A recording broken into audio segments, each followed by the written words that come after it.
occupation. Not for crimes and occupation. Money for jobs and education. Money for jobs and education. Not for crimes and occupation. Not for crimes and occupation. Not another nickel. Not another dime. Not another nickel. Not another dime. No more money for Israel's crimes. No more money for Israel's crimes. Not another penny. Not another dollar. Not another penny. Not another dollar. No more money for Israel's slaughter. No more money for Israel's slaughter.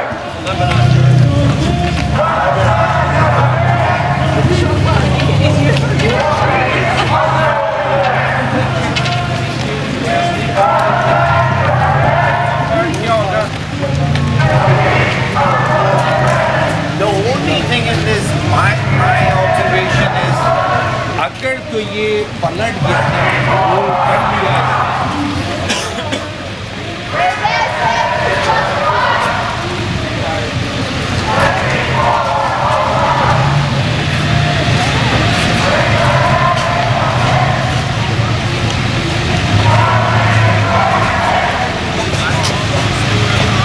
It continued 12 years later when I was old enough to understand the words occupation, apartheid, genocide.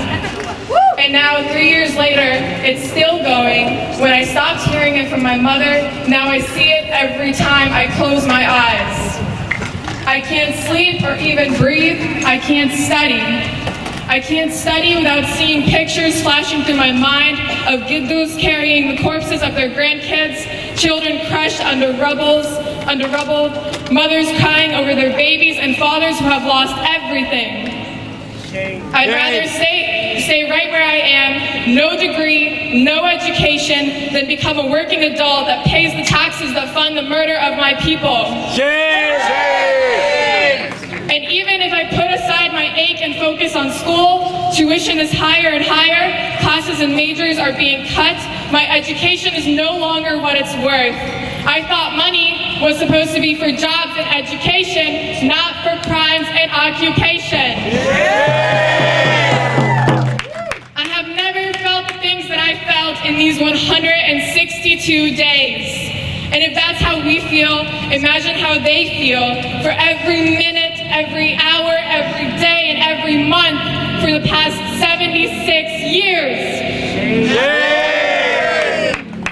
Joe Biden is calling for a temporary ceasefire. Please do not misunderstand. This is not a win. This is not a break. This only means that they continue to insist that our lives are disposable. This only means that they will continue to supply Israel with more bombs and weapons, continue to vote for more aid after aid so that they can kill more and more Palestinians. Joe Biden is airdropping aid into Gaza. You are 5 months too late. Can't kill people with the aid. 31,553 martyrs too late. 12,300 children too late. And 2.3 million starving Gazans too late. And guess who dropped the bombs? More than 45,000 US bombs, 18 billion US dollars. Again, I thought that money was supposed to be for jobs and education, not for crimes and occupation. A ceasefire resolution is the least that we can do. But Peter Buzet, president of the Danbury City Council, won't even let us add it to the agenda. We won't stop until every city in Connecticut has passed a ceasefire resolution. We won't stop until every Palestinian is free and that every missing key can find its way back home. They say that the old will die and that the young will forget. Let this be your testimony that the old will only die when the young start to forget. When we say we will free Palestine, we mean we will free Palestine within our lifetime. Our lives do not day we die. My lifetime is my parents and my grandparents. Our lifetime is now, and everyone who comes after us. We will not stop, and we will never forget.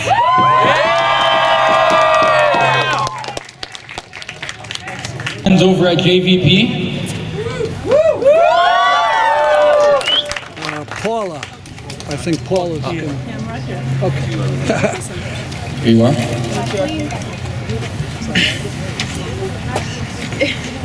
Well, I'm wearing my keffiyeh from 1980. I have a few of them, and it was very lonely for a long time wearing a keffiyeh. So I'm quite pleased that the time has finally come for Palestine to be in the forefront of people's minds and in the fight. My name's Paula. I'm from New Haven. I'm Jewish. I'm in JVP, New Haven. My background is Polish, Lithuanian, and Russian. My parents were first generation, well, my mother was a first generation American. My father's family was here earlier.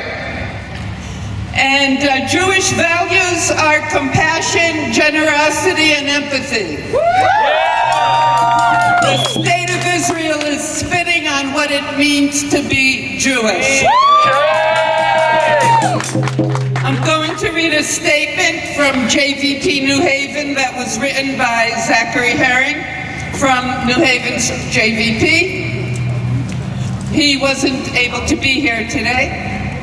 To all those attending, I am a member of Jewish Voice for Peace. I wish I could be with you in Danbury fighting the good fight, but unfortunately can't be there in person today. However, I'm hoping you are able to feel me there with you in spirit through the conveyance of these words. What we say and do matters.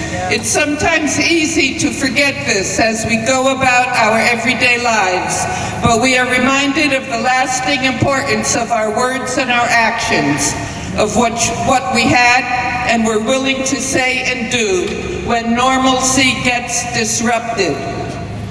To all of you present, it is abundantly clear that these are not normal times.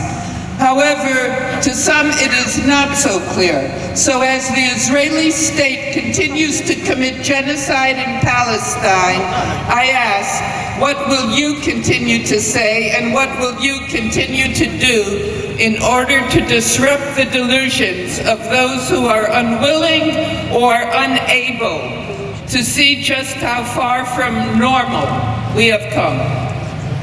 The scariest thing for non-Jewish Americans in talking about Palestinian self-determination is the fear of being or sounding anti-Semitic. But I think it's important to draw a firm distinction between the policies of Israel as a state and Jewish people. That's kind of a no-brainer, but there is very strong pressure to conflate the two. Now that last paragraph were the words of Rachel Corrie, an activist and martyr who on this day 21 years ago gave her life to fight for the people of Palestine. She was crushed by an armored bulldozer as she attempted to stop the retributive demolition of people's homes in Gaza. A real human shield who used her privilege to both say and do something about the unimaginable injustice that has been all too normal in Palestine since well before Corrie's death in 2003. Today, the Palestinian people and their lives are being bulldozed once again. All of us here, even from a distance, know the facts, have witnessed the horrors, and have heard the cries. So it is not my intention to write about what we already know, to create yet another echo chamber, but instead I want to ask you, how might you try to live up to Rachel Corrie's life and legacy moving forward? What are you yourself willing to sacrifice with your own privilege for those who have and continue to lose everything to colonialism and systems of oppression? I am not asking you to give up your life as Rachel did. Few of us are so brave, but what about the life you know? Are you willing to sacrifice your sense of ease and have the difficult conversations you've been avoiding with those who are still blind to the truth? Are you willing to sacrifice self-righteousness as you attempt to communicate that truth to others? Willing to give up the need to be right in order to more efficaciously fight for what is right? And are you willing to sacrifice your comfort and privilege in order to usher in a more just and equitable world? A world that Rachel Corrie dreamt of as well. And again, those are the words of Zachary Herring from New Haven's JVP. Thank you very much.